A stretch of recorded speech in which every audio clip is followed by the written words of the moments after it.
process. It's not many things of the land, but it's being prepared differently. For instance, I love cooking. Yeah. I'm very passionate about it. My mother is a French woman. She used to be a French chef, but she's retired now. She's 68 years now, and she's now currently living in Maryland with my last brother. If I were to prepare fish for you, right, I would probably clean up that fish myself, because I'm very particular as to where I eat fish and who prepares it and how they do it. I use a lot of lime or lemon or vinegar. I cut it up, and then I get my chives, I get my paprika, my onions, my garlic, and then I put it into a blender or a food crusher, and I crush it up as fine as possible. And it's like a pesto. What? It's like a pesto. Right, and I feed it in all the fish, with some good salt and everything. Right? When I'm done doing that, I would kind of roll it into flour and give it a little fry with coconut oil, which will already give it a different flavor. And then I would take it out. I wouldn't fry it dry. I would semi-cook it, and I put it into another pan. Very little coconut oil, some cut up onions, and with my bell peppers and some green papaya, which I cut it up nicely, put it in there, and add some turmeric powder in there. Pure turmeric powder, not the artificial one. And a little water, place the fish in there on low heat, and let it do its thing. And when I believe it's good enough, I would now take me a dry coconut, cut it up, blend it until it produces the milk the way I want it, strain it out of a cloth, and I'll probably pour a cup of coconut milk in there. Yum. With that being done, my servings with that would be with either breadfruit, yellow yam, dashing, bajia, some green bananas, a few slices of plantains with some steamed string beans and have you. Wow. And then when I'm done with doing all of that, I then present it on a plate with some pigeon peas, and I let you taste something which is all local. Yes. And that is called Creole food. Okay, well, he can bring drinks while we're talking, because he's going to bring beer and stuff. We'll have dropped it. Anyways, welcome to Flying for Flavour. How's that for an intro? We were going to wait until our drinks got here, but I was already here pre-gaming before they got here. So they're on their way. I'm going to drink. Cheers. Oh, he's just going to drink. Yeah, cheers all to her. Nah. Anyways, this is our first episode that we're taping off-site. So if you watched our 2019 episode, you'll know that we're going to be elsewhere besides just in our studio anymore, because we want to go out where people are eating and drinking, because that's kind of what we do, right? So we thought it'd be much more fun. And then if you joined our VIP lounge, you'll find out where we're taping and stuff, and then you can kind of meet us for drinks after, depending where we are. So today, we are, I would say my stomping grounds. We're at Milestones in Sudbury because, first of all, it's like 5 minutes. Drinks are here. Drinks are here. Thank you, sir. Thank you. Can we do that again? Now we Let me can do the cheers. Cheers. Cheers. Ding, ding, ding, ding. And I'm like the big loser that didn't have a G&T. I did have one earlier, though. Okay. It's like I'm drinking it out of a bowl. So you'll see throughout this episode, I had kind of taped the bulk of it while I was in St. Lucia. While the rest of us are so freezing and So shoveling you don't have snow. to sit there and stare at me standing in my balcony for the entire time. I thought it would also be kind of fun this way. If you guys have questions about the place and stuff, we can kind of chat that way. And then we also have, you'll see a lot of other interviews from some of the guys that I met that live down there when they're talking about their food. And it's so kind of cool. I wish that more people even in Canada had this smile and a pride when they talk about their own cuisine. right? You know how Right. we just when you talk to somebody about Canadian, I gotta get the eye roll. Well, because people are like, there is no Canadian cuisine, but there Besides is. poutine. But poutine, tortilla, you know. But we don't think of it that way because we're so influenced by other cultures. We don't have that same brand of this is ours. Well, that's a good segue. Well, it's segues this season. Because one of the things that I learned was that their cuisine actually is a mishmash of different cultures, right? So it is heavily influenced in French. So that's one of the reasons they're so passionate about food. So I'll back it up a little bit. So of course, if you want to go back in history time, you remember the British and French were basically in their sailboats conquering every piece of land they could get their hands on, right? So at one time, the French had taken over that place. They had the Amerindians that were there. They've had Africans that have shown up there. But all of those little islands in the West Indies and the Caribbean, they were all kind of being like divvied up. At some point in history, between battles or whatever, the British came in and took it over. So now it is owned as a British-owned colony. So yes, we drive on the left-hand side of the road. But aside from that, there's really not a lot of British influence or culture when you're there, which is kind of interesting. I find there's more French than anything else. So as an example, like there's two main mountains that are there, kind of like their token. You know, every destination has like something that goes on every postcard. So the Pitons. That's what I was just going to say. Is that where it is? Okay, Yeah, so that's the where it is. Pitons Okay. are the two big mountains. That means something different in our French-Canadian world. Yeah. So it's kind of cool because those two mountains that kind of revolve around everything. So one of them, the larger of the two, of course, is called the Grand Piton. Grand Piton? And Is it the smaller Petit one is Piton? the Petit Piton. That's amazing. The Petit Piton. And then, so of course, one of their main beer there is Piton. Piton beer. I remember I went on a cruise, and that's one of the ports we stopped at. That's why I recognize the Piton. Yeah, so every That's island in the nice. Caribbean usually has their own beer that they produce and stuff there. So Piton is the beer. I think it's fairly light. I want to say it's 5 to 5.5%. But it's interesting how, in their minds, that's a strong beer. And they will actually go for a Heineken or something else that they consider lighter than theirs. And Norm and I are looking at each other going, oh, honey. Come to Canada. Because you haven't been drinking like Canadians. Have a Canadian. You think this is strong? Anyways, they're laughing. So the big, one of the other cool things that go back on drinking is that the girls, every time I chatted with one of the girls at the resort or somebody that was out on an excursion or somebody at another restaurant we were at, they all try to pitch me sweet drinks. And You're a girl, you must like sweet drinks. they must, Yes. because they kept saying like, oh, like there's a sweet red wine that one of the ladies was trying to sell me on that she picks up at the grocery store all the time. Nope, not selling me on that. I just said I don't like sweeter stuff. Like they drink rum and Coke is a big deal down there, right? With their local rum, of course. But they were kind of stunned. So I guess it's only men that drink rum straight up or on the rocks. I just think when you go to those Hashtag island drink like a places, man. right? Hashtag just be you. That's what I need for a t-shirt. Hashtag drinks like a man. Drinks like a girl. But that was one of the things I found in the Dominican as well at the resort that we were at. Because I like a cocktail, but I don't like, something that's heavy in blue curacao or grenadine or anything like that, right? I'm like, And I want most a of them were cocktail. I like want to that. taste the alcohol. I like the liquor, and I want to taste like the blending of flavors. I don't just want syrup in a glass. And it's so hard. People look at us and go, well, what do you mean you don't want, syrup in a glass? That's what girls like. And I just go, give me a shot of tequila and forget about it, because it's just... And that's the whole thing. It's hard when you don't like sweet drinks like that and you're at a swim-up bar and you're trying to find something to order. They've got the 25 Beer. slushy machines and the pina coladas. And beer. And beer. By draft. Right? And I'm not a huge, aside from me And I don't drink today, beer, I'm having yeah. beer because it's kind of a St. We've Lucian been thing. through this. I don't drink beer. On previous shows. Check out the craft beer show. Cynthia does not. We did Cynthia find does one not. that she liked. Yeah, and it was a fruity sweet beer. Of course it was. So this weekend's challenge, which I'll talk to Laura's going to get her yes. to drink ice wine, but that's a whole other thing.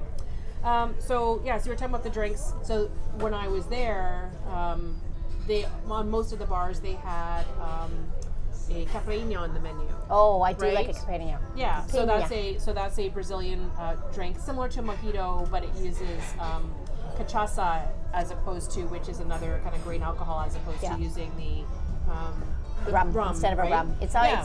isn't it similar? It's a grain alcohol that's similar to vodka, is it not? Correct. Caipirinha. Yeah. I can't say caipirinha. Caipirinha. Caipirinha. So the cool thing is that like I just told them to use less sugar, right, when they were making it, but it had like lots of fresh lime. So it's basically drinking like squeezed lime, the cachaça, and maybe a splash of water with some ice. Mint at least? No, because they had like a little bit in it, Oh. but it was mostly lime juice is what I was looking for. Yeah. So I could sip on that poolside as opposed to having like big fancy drinks. I'm not a big fancy drink kind of Yeah, what I ended up doing in the Dominican was like I found a couple of the slushes and I mixed them together. Somehow it was less sweet. Okay, It was like a mint and a strawberry and a something. Because it was just like drinking syrup.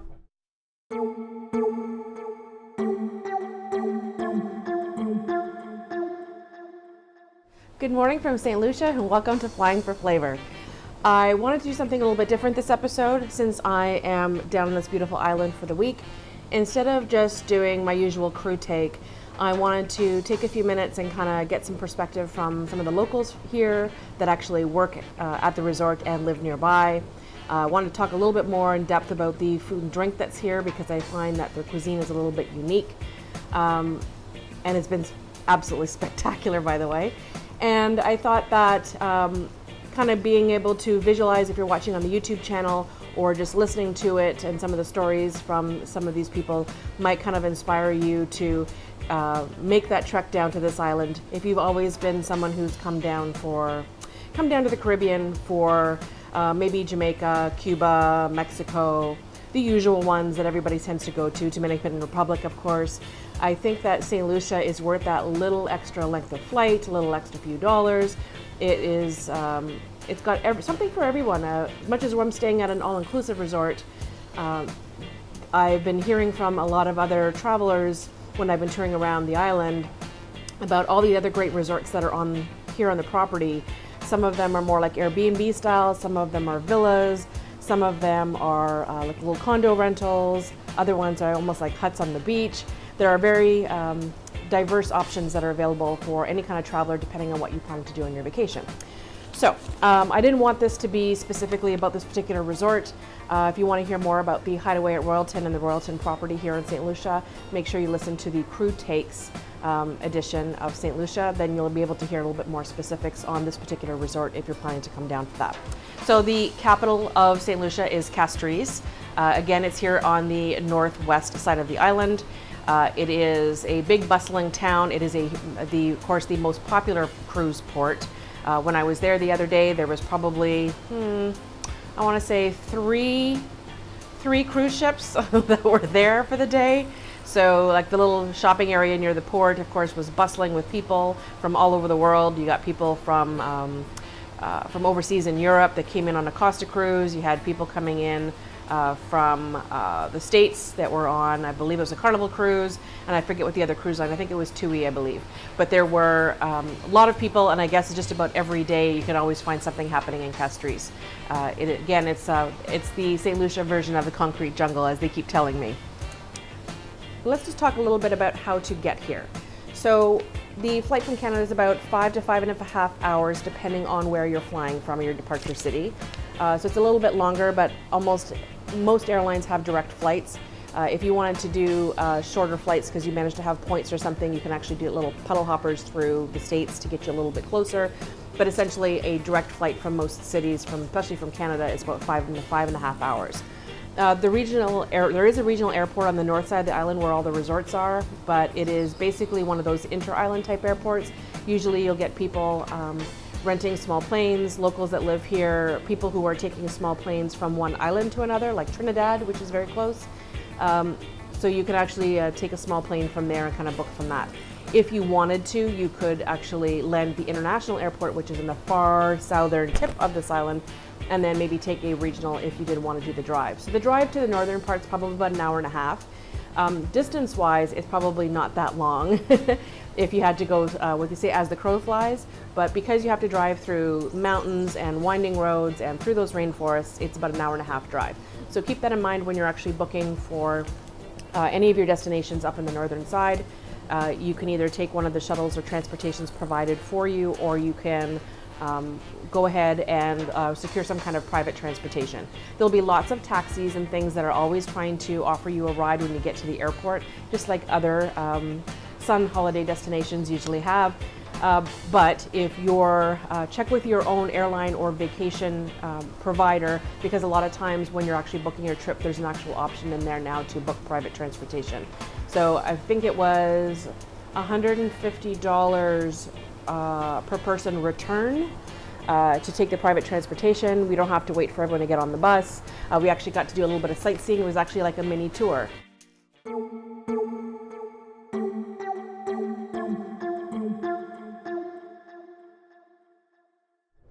Okay, so I'm not going to go into a lot of travel details. This is all about the food and drink stuff. Absolutely. So if you want to learn more about the resort that I was at, that's the Hideaway by Royalton. Yeah, so that's where we were. More about the resort itself, my thoughts on it, that kind of stuff. That shows up in the crew takes, which is audio only. So if you just go in through the podcast, which is all available for free anywhere you have a podcast player, but you'll actually see it says Crew Take St. Lucia, and then that'll be specifically about that resort. So I didn't go into a lot about the details of the resort, even though I take the show there, only because I want it to kind of be separate, and I really want to talk about the food stuff. Yeah. So of course, seafood's big there. Some of the best things we had were labeled as Creole. So That's for your French kind of inspiration. yeah, it's a French influence thing, but what we recognize or what we think is Creole, like a Louisiana Creole, would be, everyone thinks it's going to be more spicy and stuff, but that's not quite the definition. It just means a little bit more rustic.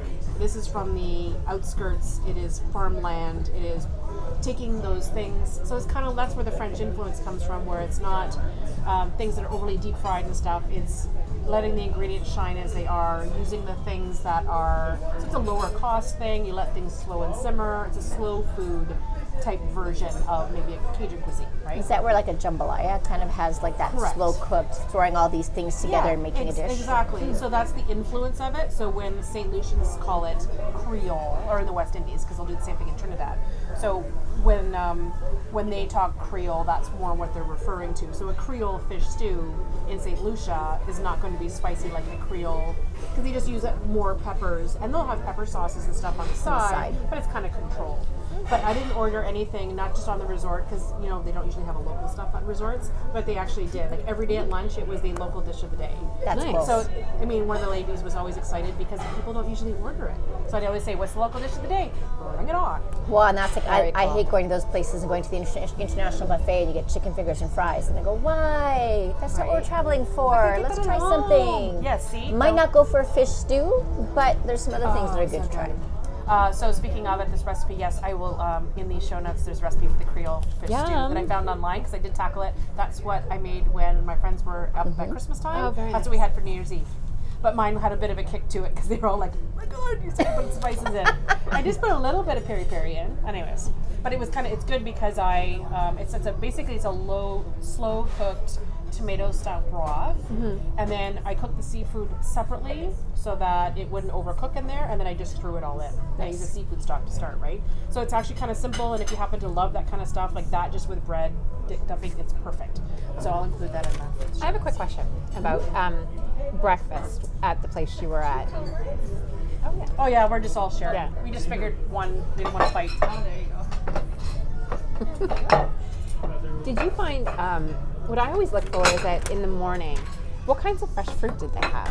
I always find it fascinating because each sort of different island has different kinds of flavors. They did have a lot of fruit, but I found that certain things, depending on what year, is going to be what's in season, right? Watermelon was good. Okay. Pineapple was okay. Their cantaloupe, I found, was underripe. And they had a lot Thank of. you so much. No, we're editing. Don't worry about it. Okay. But you don't like being on camera? I don't know. So this is a good time to break. I tried to order a few things from Milestone's menu here that is somewhat reminiscent of what we would have, aside from the goat cheese platter. They didn't have a lot of cheese in St. Lucia. They did have it, but that wasn't my big deal. But a lot of things like this. There's a lot of fried shrimp, and there was calamari just about lunch, dinner, whatever. You can always get calamari. I think it's one of the restaurants for lunch. They had a mix of, so you get calamari, shrimp, a couple of things, all fried stuff with a couple of different sauces. And one of them was that local, almost like a mushed pepper type sauce. Oh. That you had to really look, and then I said, oh, I see little pepper seeds. Yeah, that's going to be spicy, right? So it was okay, like little bits at a time, but that was a little. Thank God for beer. What else? Okay, so I was talking about, so that's the history, that's where the Creole stuff comes from.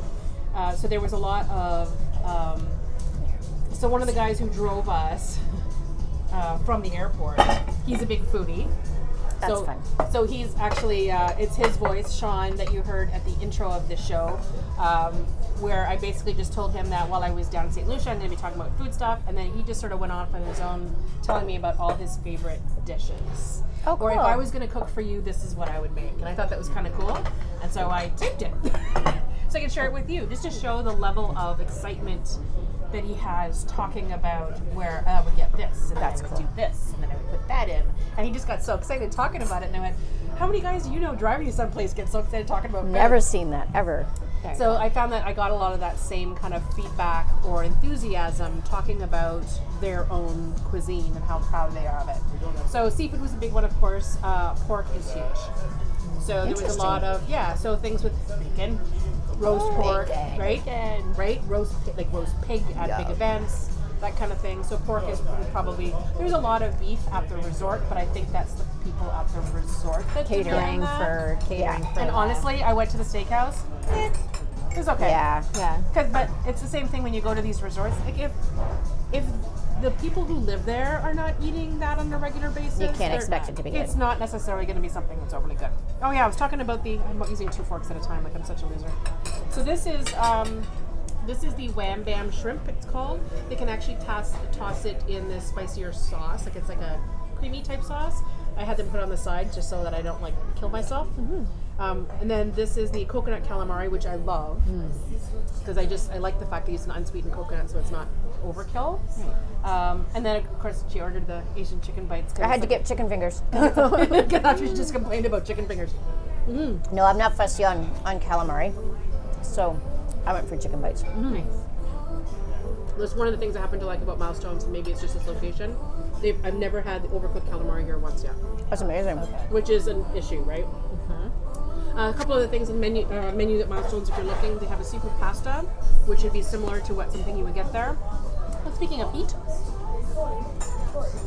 just got a mouthful of pepper. Seafood pasta. There is a Creole fish entree that's also here. It's got shrimp and seafood and stuff like that with rice. That would be similar to what you'd have there. And then they also have a really great Surfside seafood salad. Oh yeah. It's got avocado and stuff like that in it. I know Norm's ordered it a few times. That's kind of my go-to in the summer when I just want like an entree salad. Yeah, it's which I really liked. Didn't have a lot of pork here. I don't have a lot of rum here. Did they have No. any ceviche? Ceviche? Ceviche? Ceviche? Ceviche? Yum. On occasion, one of the things about ceviche is not enough people order it. Yeah. So to make that all ahead of time, like they Yeah. had a ceviche of the day, right? So whatever seafood they happen to have, like they would always make a small batch of it, like for Love a lunchtime. ceviche. I think Norm had that the first. I can't pronounce it right. I can't say I've ever seen it when I've traveled though.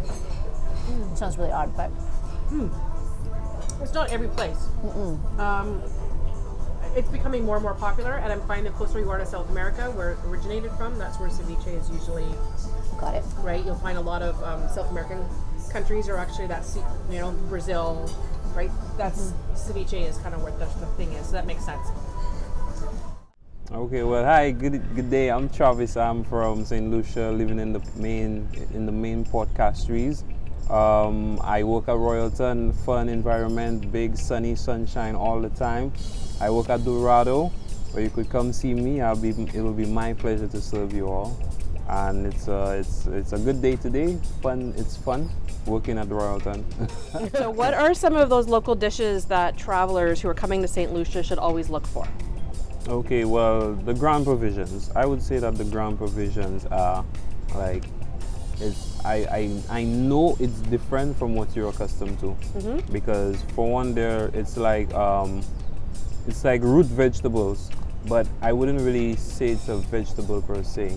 It's more of like a fruit underground. It's heavy. It will fill you up. It's nothing compared to rice or chow mein or anything of the sort. So But it's still a starch, I'm assuming that. it is a starch. It's Okay. it's very starchy. but it's what that the locals would normally look forward to more than the rice itself or chow mein. And our guests should definitely look forward to that. Okay. Yeah, like I was saying, is our seafood, our meat. In St. Lucia, we eat a lot of pork. Okay. Pork is like, if you had to go to any St. Lucian and ask what's their favorite meat, 9 out of 10 will tell you pork. Okay. It's a pork. And what's thing. their favorite way to have it? Just stewed or roasted or? Let me tell you that. Okay. No, tell me. Yes, well, they would have it stewed, roasted. We enjoy the pudding as well. The pudding is kind of I don't even want to say exactly. No, I want you to say it. Yeah, the With that pudding. kind of- The pudding is basically the blood. Yes, it's like blood sausage. Yeah, the blood sausage. Yes, you know. Oh, well, you know I what know it it. is. Oh, I know it. Yes. That's what I said. You're on the right show. Yeah, some people really know how to cook it. You know, they'll put all types of stuff in there, and the peppers. I mean, a lot of.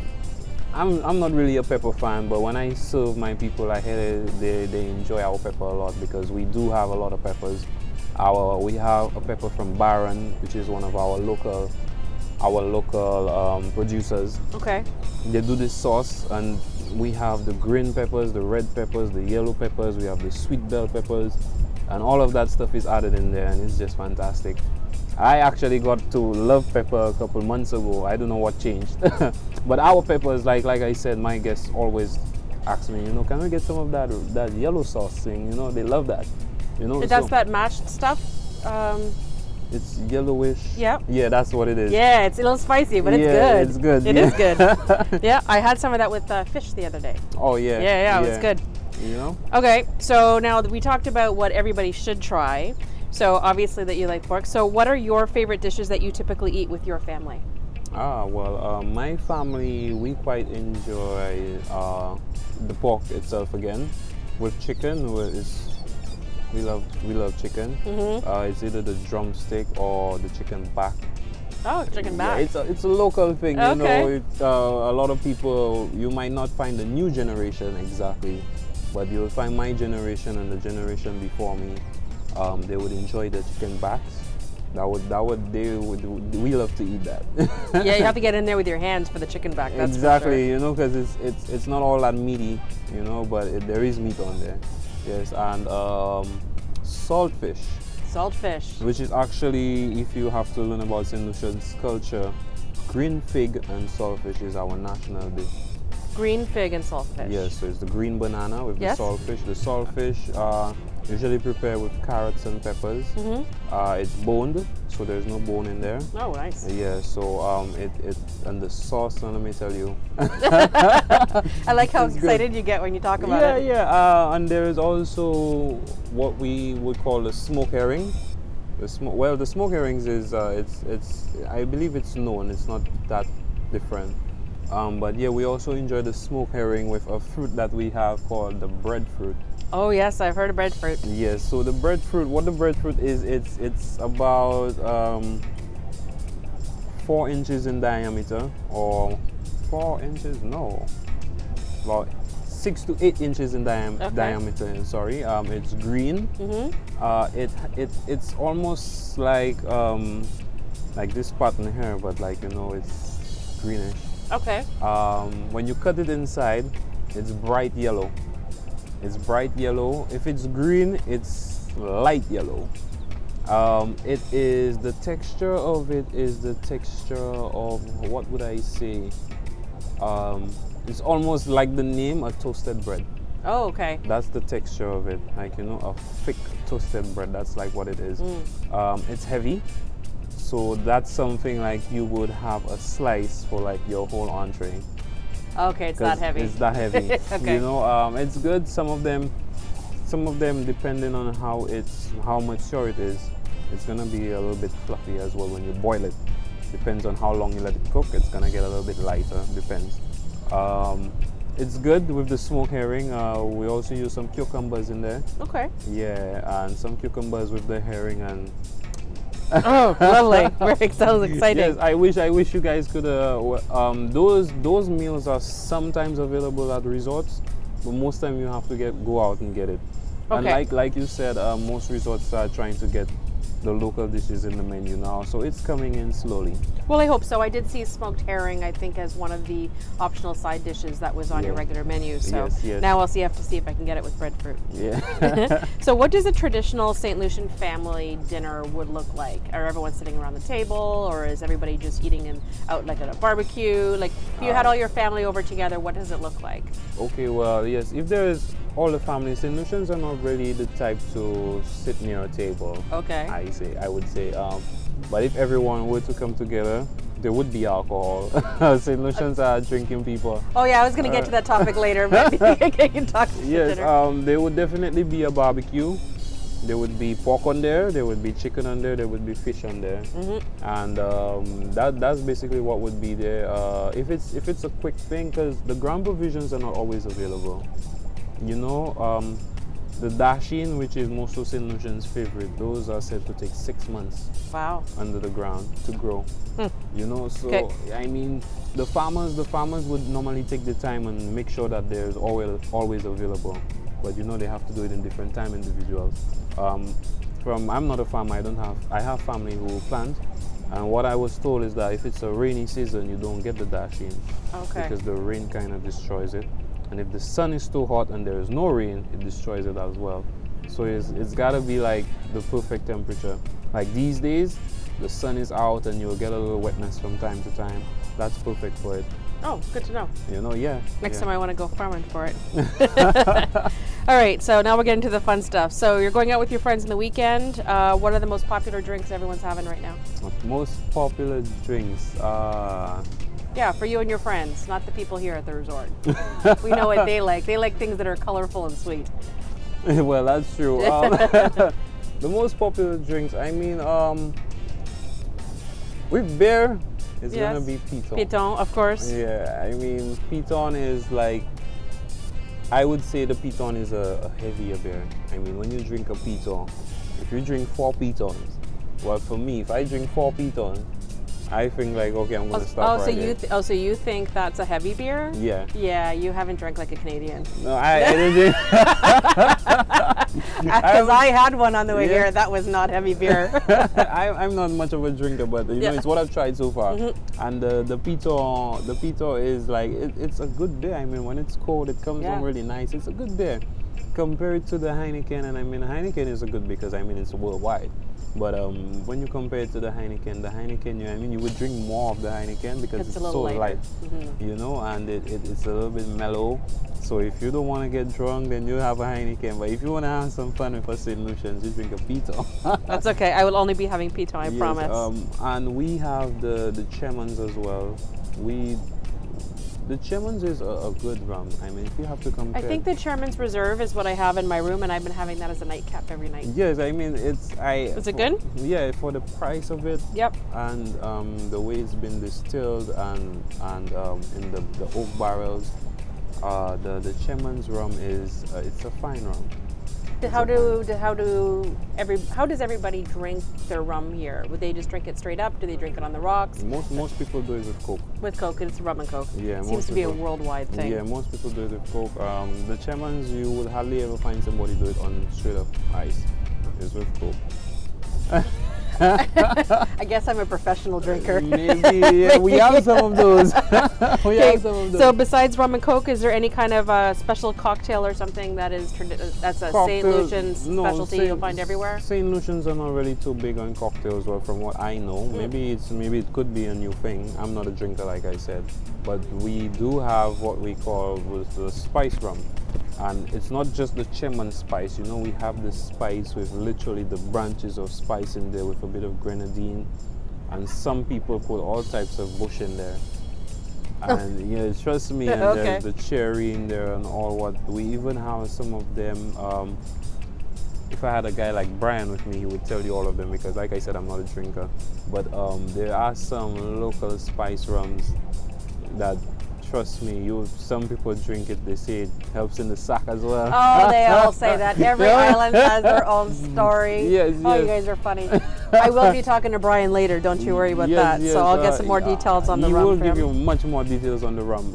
Yeah, and that is much like what St. Lucians with the cocktails.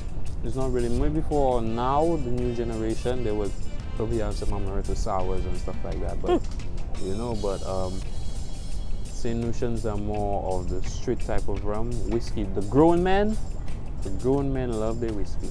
Oh, good. Yes, they love their whiskey. You have to say grown ladies like their whiskey too. Well, that is true. But yes, what kind yes. of whiskey is popular here?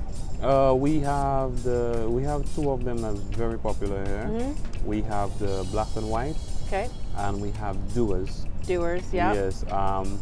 And you have a lot of people doing the red, the Johnny Walker now. Johnny Walker. Yep. Johnny Walker. That's like the free whiskeys that you would find in Lucia. So there's Scotch drinkers specifically. Yes. Good to know, because there's so many Yes. different kinds of ryes right now, or whiskeys. I Exactly. mean. Yeah. Okay, so if you were talking to somebody who's never been to St. Lucia before, give them their pitch on what they can't miss and what are your favorite things about St. Lucia. Well, my favorite things about St. Lucia, for one, is the climate, the weather. I mean, although it's a little bit hot right now, like I said, sometimes I run away from the sun. But I mean, when I hear, like, you know, my guests come and tell me about 0 degrees and I'm not in for that. So I mean, the temperature, the trees, I mean, everywhere you look in St. Lucia, there is not a concrete jungle. You're being cast trees. The heart of, I mean, the main part of the city, where all businesses and all buildings, and if you look up, you're going to see mountains. You look around, you see trees.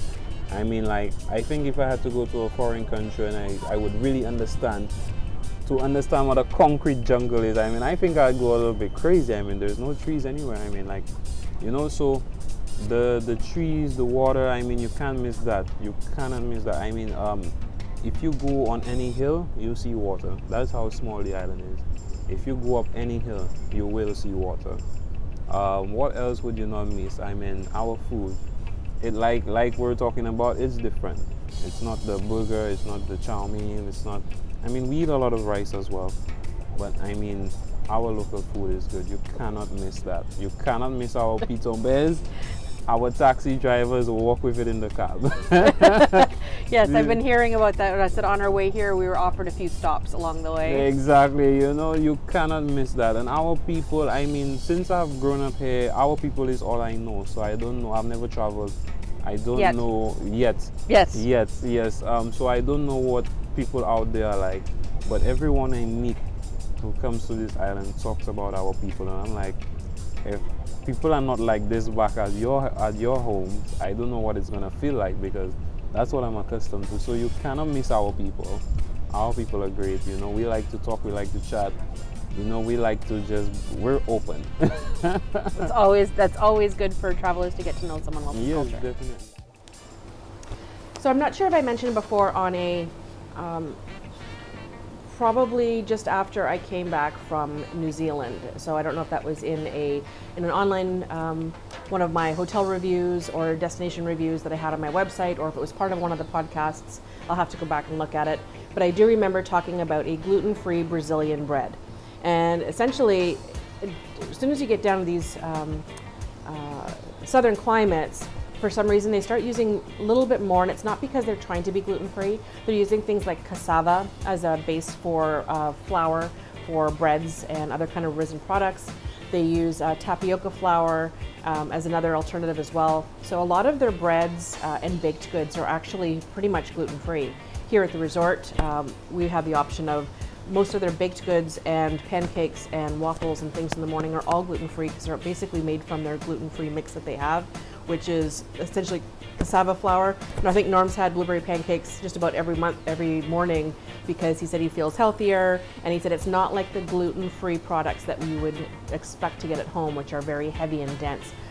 He said it's so light that I think he had to ask them 3 times, like, are you sure this is gluten-free? So he was very impressed with it. Now this bread is the bread that they make in these old stone ovens, especially down in the areas in the small villages outside of these resort areas. So beyond the commercial and manufacturing sections, when you get down to closer to the airport area, you'll find on your drive stands and cars waiting with people who have these old stone ovens, and they're basically just baking up bread starting around 3:30, 4 o'clock in the afternoon. so that people throughout the evening and to be ready for the next morning are picking up their loaves for their homes. So you'll actually see a lot of cars parked, especially those places that are not just necessarily making bread, but sometimes they're making chicken, sometimes they're like whole food trucks or food stands. They are everywhere, and a lot of them actually will have maybe a little beer stand selling Piton beer right beside it. Yes, there's a beer called Piton named after the mountains. It is the #1 selling beer here in St. Lucia. So you'll get a Piton and you can stand there and chat with your friends, and there's music blaring, and it's just something that's a little bit more social while you're picking up food, not just for your dinner, for yourself, for your family next morning. And they're usually home cooked things that the neighborhood families are actually providing and selling to their neighbors, which is so much fun. So of course, one of the things that I always try to recommend to people who are coming to any kind of a new destination and you're looking for their food stuff, find out what they're growing locally here, what's in season, and take advantage of it. When I come down to these southern climates, all I want to do is eat fruit. I have fruit in the morning, I have fruit in the afternoon, and I have fruit in the evening. It's always available. I'm not a big dessert eater, so I tend to have fruit that way. I was in Castries yesterday and I had a roast pork wrap for lunch, and most of their wraps and other lunch products all had some kind of fruit in it. So even when it was a vegetable wrap, they would have fruit in it. So that could have been some papaya, it can be, I think I saw some mango, of course avocado is technically a fruit, so avocado was in there. But they tend to have a lot of those fruits that aren't too sweet, that are kind of just folded in or added into slaws or salads, or along with stewed or meats. Sometimes you'll actually find the fruit as a garnish on top of a vegetable stew, a very hearty one. So I actually like that incorporation of fruit a little bit more than just having your seasonal fruit plate.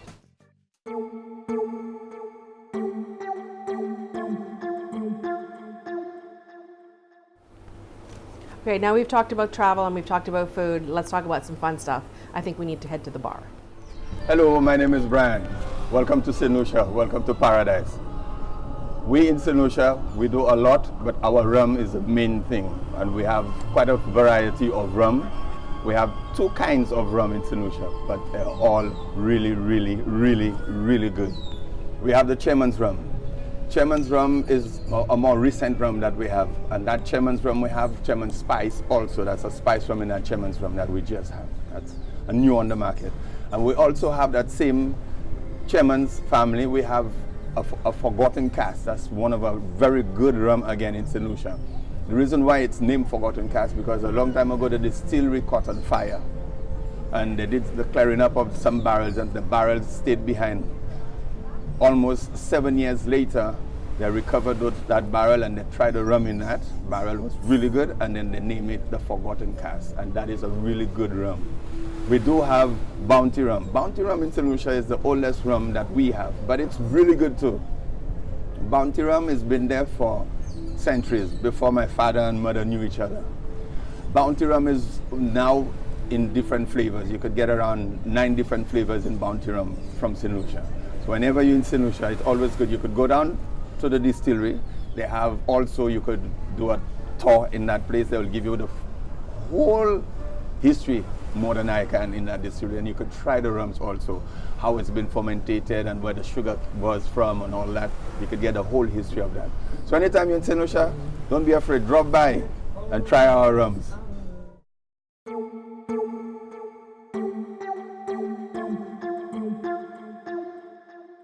So they make their own rum there, and I just assumed, because I've never had any, that I didn't think they sold some in Ontario. There are 2 St. Lucian rums at the LCBO.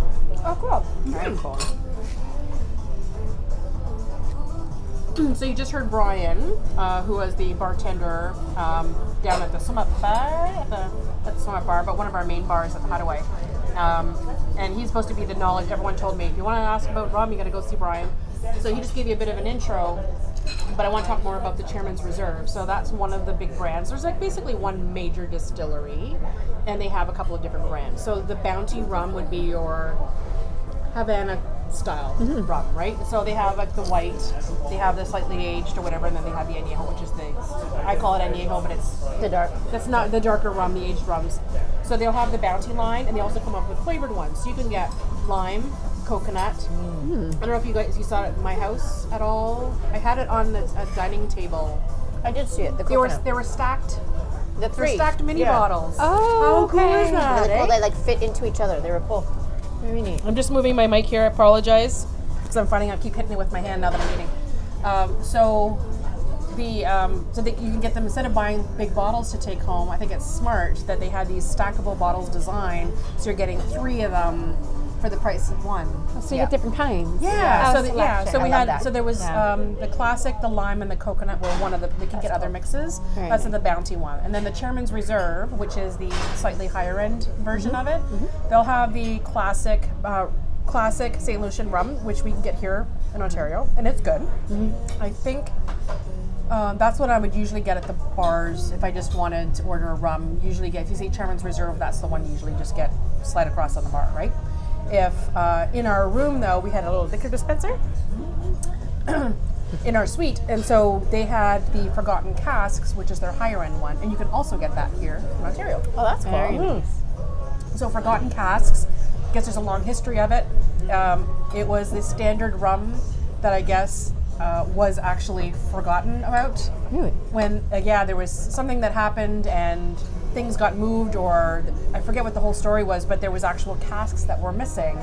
And they aged much longer than anticipated. Oh, very cool. And then when they had it, they went, oh my God, this is good. that much better, So yeah. just on a hunch, they went and bottled it. They managed to sell out of it, so they just kept making. So now you can get Chairman's Reserve, the Forgotten Casks. That's Very cool. neat. Yeah, I think that's a very cool story.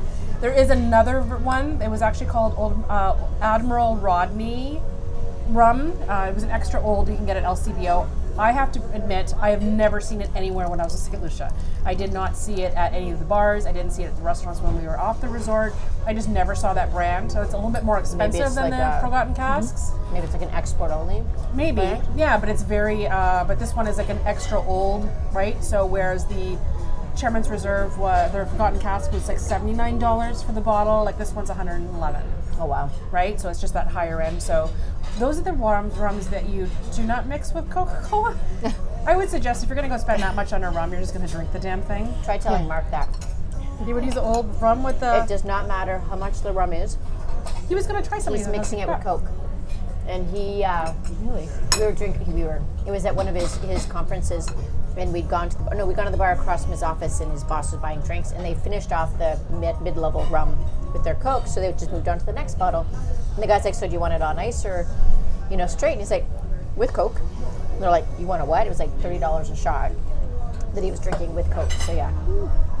No. Anyways, not in my house. Maybe that's why he was afraid to try. I don't remember if he tried the rum when he was at the Probably, house. because he'd be afraid of you calling him a wuss when he'd ask for his Coke to go with it. Maybe. So the only last thing I think is really cool that's not necessarily a food and drink type thing is they have a street party. So there's a little area called Gross Inlet. It's Gross Inlet is how it's written, but pronounce it Gross Inlet. Cross Inlet. Yeah. En français. Yeah. So it is, it's probably 5 minutes away from the resort. All of the resorts, the main resorts, are all in the northern part of the island, and the airport's at the southern part. Of course. It's an hour and a half drive. Oh, on a bus? So but that's why we took the private transport. We added that nice. on for us, so Worth it. that's why we ended up with Sean. So we stopped and got us beer on the way. So and, much more nice. fun. So much I love more it. fun. Yeah. So we just basically got a mini tour out of it, which was Nice. fantastic.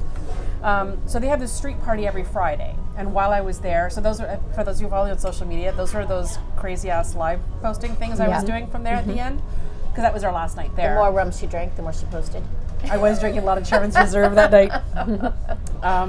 So it's essentially they blocked off a number of streets all in a row. And then at the very end of one of them, they actually had stacked speakers, and they would have a DJ playing tunes. And it's all the locals. So of course, different countries have different bylaws and everything else.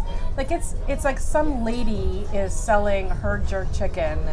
Amazing. Right? And then somebody Terrifying else and is amazing selling, all at once. but it's like, all these food things and buffet stuff, and then some lady's buying jewelry where you got your earrings, One very nice. your coconut earrings. Very nice. But there's like vendors, and then there's, and then because there's already little bars, I mean, I say little, they're like shacks, but there's these cute little bars and stuff that are already on that street anyway, so they just open for the night and have a couple of like patio chairs and stuff.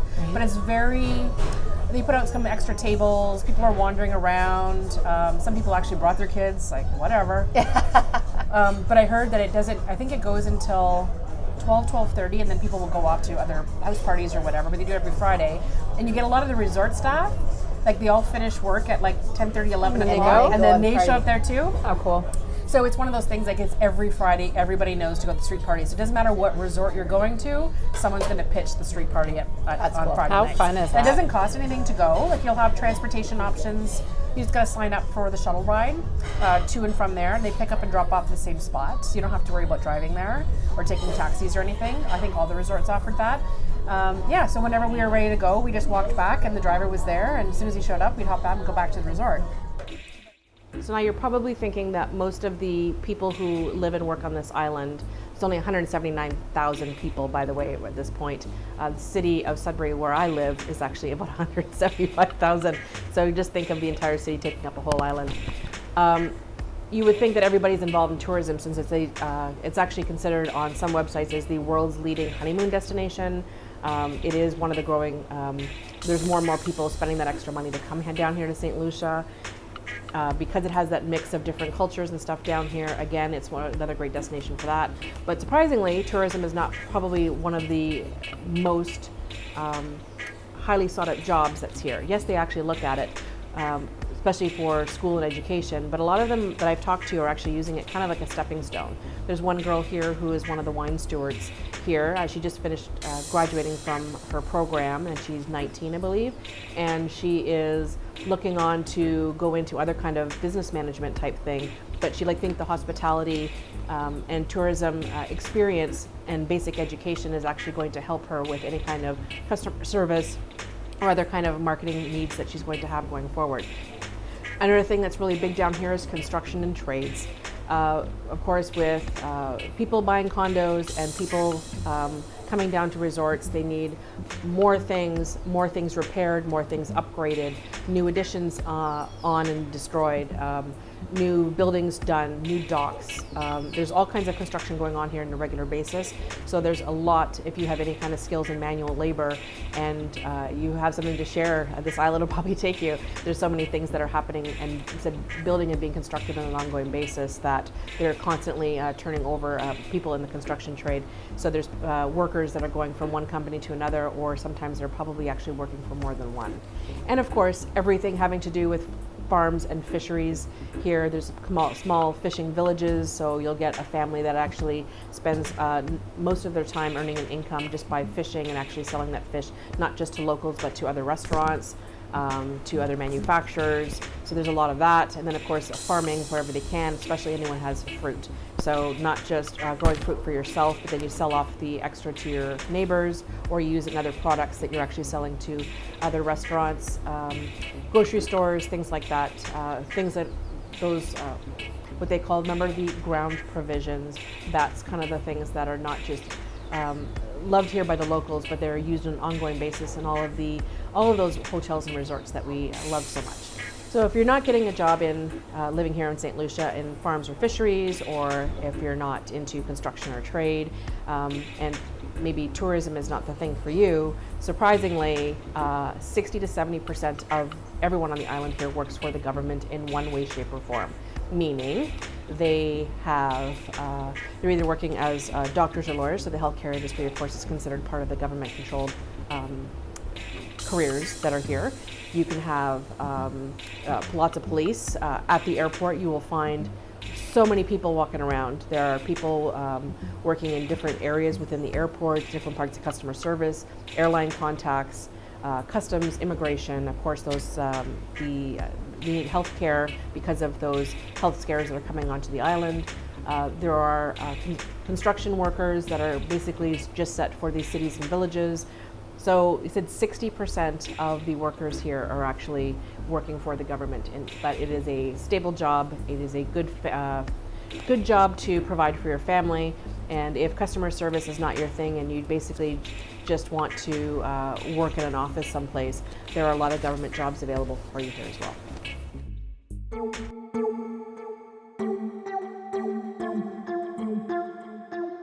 That's amazing. So you mentioned like things like gros piton and petit piton and grosinette. So do they speak, like, is French like a primary language there, or is it just No, everything's it's just named because after that's it? just that, and a lot of them I find they mispronounce a lot of the French words. It's just that's how they grew up and pronounced them, right? You get a few of them that really went into tourism and that made an effort to go and speak more than one language. But I didn't find a lot of them. Like, as much as Norm spoke French, it was only on occasion that he communicated with them. Primarily English. Primarily English. Yeah, that was our challenge in Dominican at the resort we were at, because everyone spoke Spanish. Yeah. And there was not a lot of, like, when I wanted to do things like you said, like talk to the bartender, and I went, they didn't speak English. It was like cerveza, wine, champagne, or cocktail. It was pretty much it. Like, there was not a lot of English. So that's interesting. Yeah, and it's, I mean, it'd be closer to, for people who've been in Jamaica, you'll find similarities that way. I mean, they do a little bit more reggae, right? That kind of style of music. They're very laid back. They're always laughing. They have a very dry sense of humor. Not a dry sense of humor, that's not the word. They love teasing other people, Like teasing witty and each other. sarcastic a little bit? Just like push it. Like, I'm watching, like, some of them, like, they will pick on one, like 3 bartenders be working, and one of them, 2 of them will gang up on one of them. Oh. And they're just bugging. But from what Sean was telling me when he was in the car, he said he goes, you better be able to take a joke. Because that's just how they are. The other thing I thought was interesting, every time I'd ask somebody about their food and their culture and how they would have a dinner at home, the whole idea that we sit at a table, and we're always trying to force that on our families and our kids about this, we must all sit down together and that kind of thing. They don't do that. They get together as families, and it's more like backyard barbecue parties. And they'll do that Every day. on Wednesday. They'll have bigger ones like on Sunday, but they all kind of live near, like, cousins so the and uncles community and kind stuff of like gets that. together for And- meals. Yeah, and he said, like Sean was saying, he goes, I can go to, because I've been living in the same area all my life, and I have so many aunts and cousins and stuff like that, that he goes, I can, if I have a break from work, I can stop in at any of them and they'll all feed me. How beautiful. Cool. But it's this It takes very a village. communal. They sit wherever, like, you just go grab a plate and you go sit down. People take turns cooking and offering. Somebody else brings something, but it's like that on an ongoing basis. He said, I don't understand this whole everybody has to sit and wait and someone else serves you. And But the difference between that, though, I mean, when we look at it in our culture, it's because everyone's disappearing into their own worlds, right? Like, I've got 2 teens, one will be on the computer, one will be on his phone. My husband's got his laptop at the table, which drives me absolutely crazy. And everyone's in their own space. But I think that's the issue. Whereas you don't see that hasn't happened, and they're all interacting together. You don't have to sit around a table to interact. You don't see people, like, unless they're checking their phone for something, but they're not working while they're eating. They're not watching TV while they're eating. Are you very rare? That's the difference. See TV things. Yes, it is all social, and they're catching up and teasing each other and making great. drinks, and it's just a different way of I love it. bringing food into their lives, right? I love it. Yeah, it's like that whole It's like sharing pre-cell phone time. thing. Yeah. Really, because I remember when I was a kid, it was like, what was your best thing that happened today, or like, let's talk about the McLean's magazine for the week, and you know what I mean. You talked about stuff rather than people or things that you see. You know what I mean? It just was a very different discussion. Yeah. So, anyways, I was very kind of impressed with that. Very cool. So next time I'm going, I better be invited to a house party. There you go. Now that I made some friends there, you're all in trouble. I'm coming back. And we're all gonna get your contact names, so we're all gonna end up at your house. Well, I'm sure that, so Brian, the bartender, he's already following us on Facebook, so I'm sure he's going to be watching this. Hi, Brian. Brian. I'm going to bring them with me the next time so you can There make we us go. drinks. And then Travis was the one that we did the interview all about the food stuff or whatever. Travis is probably watching this too, so hi, Travis. Travis was pretty much served us almost every day in the one restaurant in the adults only area. Very cool. It was one of those things. And then our very last night, they had a special anniversary dinner for us because we didn't really have one that week. And we had it in the wine cellar, like in the back private very room and nice. stuff. And Travis served us that night too, which is very cute. Very sweet. Yeah. So I said we get to see the same people on over and over again. And I love the fact that I can leave a place like that and I'm getting hugs on the way out the door. Yeah, that's cool. Right? They kind of make those relationships. Makes it easier for when I'm, especially when I'm going back after, or we can keep up in contact with people so that when we do go back now, right? It's kind of like fun going that I've home. got contacts. Yeah, exactly. So we've had a lot of information here about St. Lucia, but if you had ever thought about this island, it is pricier from Canada. as other destinations, partly because you have to think there's only so many hotels and resorts, so it's on demand. It is the honeymoon destination of the world right now. Everybody wants to go to St. Lucia, so they're winning all kinds of awards that It's way. a small island, so there isn't a lot of selection like say Jamaica. So basically, prices go based on demand. That's just how it works. So just keep that in mind. We did pay more for this trip than we would maybe going to Dominican or going to some other place, but you're getting something different. The beaches were spectacular. Everyone I talked to who had never been there before, like other Canadians, their big concern with other destinations right now is how much weeds there are. Is it weeds? Yeah, That's a different as in thing. like seaweed in the ocean. Yeah, when you're going onto a beach and they're constantly having to rake and stuff. Going into the water where we were, especially we were in a bay, it was like going into a lake. Beautiful. Right? It was all clean, except for the little fishies that still come and chase you. But it was clean, crystal clear. The sand, even under the water was clear. Like, it was just gorgeous. So beach time I usually spend more time at the pool. I spent way more time at the beach this time, very which was nice. Just because it was kind of quiet and I loved going in and out of the water. So the beaches are great, and there's a lot more options than just the all-inclusive resort. So I know when I'm going back, I'm going to check in at places that you kind of just rent on your own, and I like to go and dine out at other places and try it. Supposedly have fantastic restaurants to go out and eat at, and they're not overly expensive, so it would be kind of fun just to get like an Airbnb and do it there. There's a lot of people who have invested and purchased condos, and then they're renting them out for Airbnbs. So just kind of take a look through St. Lucia and kind of plan it out. I know there's one resort that's very high-end called Windjammer or something or other, and it's owned by a Canadian, supposedly. Oh, really? And it's super popular. Like, if you want to go and splurge on a villa, like, all of the villas have their own pool. Oh, goodness gracious. As you do. Yeah, not quite there yet, but if they would really like us to come and do a show there, we'd be happy to go and test it out. We would do that. So I hope that gave you a little bit of flavor of what it's like here in St. Lucia. Of course, the sun is out. It is my last morning here. I am spending some time down at the beach so I can get some of that beautiful blue ocean water. And I'm going to drink just about every other cocktail on their list that I haven't tried. I am going for lunch at the closest restaurant that's here that always has a local dish of the day for lunch, so I can get that last little bit of Creole flavor before I head out. So make sure you're rating and subscribing if you're listening to us on the podcast player, please. That just helps us keep track of it, and it helps us spread the word, actually. If you haven't joined our VIP lounge, which we just announced like last week. Yep. The entry code, of course, is mobile, because we're now mobile.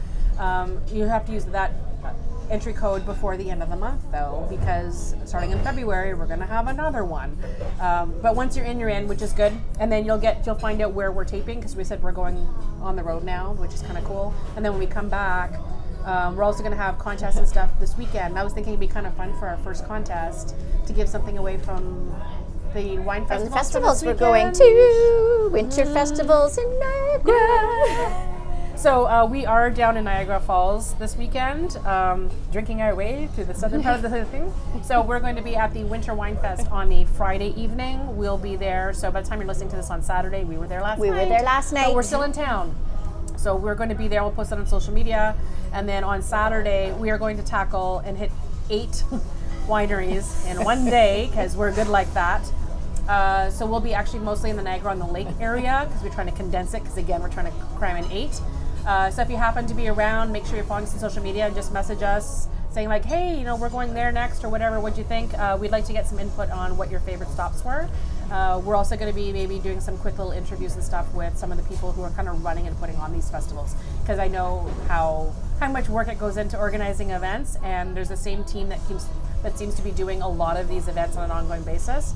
And I know what kind of great job that they're doing all the time, so maybe we can get some behind the scenes info. Get into the VIP group so you can get all the sneak peeks we're going to offer this weekend. Absolutely. Seeing our sneaky peeks. That's Mobile.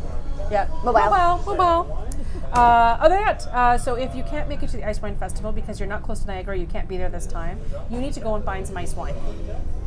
So even if you don't like it like Cynthia, you're going to trust me. Oh. So even if you want to work your way up to it, I want you to try making an ice wine cocktail or an ice wine martini. So adding that little bit of sweetness to a classic martini is really fun. I know the keg used to actually have ice wine martinis for a little while. Those are dangerous. And then the other thing is that I know our Pelor Estates in Niagara, which we're going to be at on Saturday, they actually sell what they call an ice cuvee, which is their sparkling wine that actually has a dosage of ice wine in Yes. it. It's so That is a good. good one. And they make a rosé out of that too. So go and find some ice wine, and then this way you can at least toast along with us this weekend while we're there. Because it is the kickoff of ice wine season. So that's, if there's nothing more Canadian than ice wine, I don't know what is. I agree. Poutine, right? Poutine Anyways. and ice wine. To the next time, our first roadshow episode. See you all next week. Thanks so much for watching this video. We love putting it together. It's so much fun. All of our favorite things, good food, good drinks, a lot of travel talk, and we put it all together in one fun show. So make sure you follow us here, click on the videos below, follow, subscribe, and find us on your favorite podcast player. We'll see you on our next trip.